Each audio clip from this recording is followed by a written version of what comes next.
Okay, சின்னதாக ஒரு விஷயம் சொல்லிட்டு போயிடுறேன். இந்த மாதிரி பிளான்ச் ஃபார்மு பெர்ஃபெக்டாக இருக்கணும் அப்படின்னு நினச்சிங்கன்னா, நான் சொல்கிற அந்த 4 விஷயத்த கரெக்ட் பண்ணாலே போதும். அது என்னென்னா, ஷோல்டர் இந்த மாதிரி அப்பில் இல்லாமல் ஃபுல்லாக டவுன் பண்ணிவிட்டு, உங்களோட ஸ்கேப்லாவை பொட்டாக்ஷன் பண்ணிவிட்டு, கோரை டைட் பண்ணி க்ளூட்ஸை டைட் பண்ணாலே போதும்.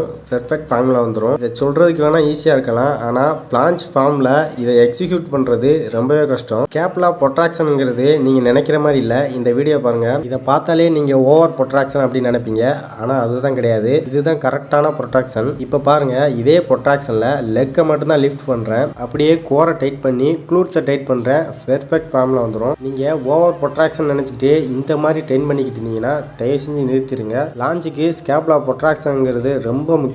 நீங்கள் ப்ரொட்ராக்ஷன் இல்லாமையே லான்ச் வரைக்கும் போயிட்டீங்கன்னா அப்புறம் ஃபார்ம் கரெக்ட் பண்ணுறது ரொம்ப கஷ்டம்.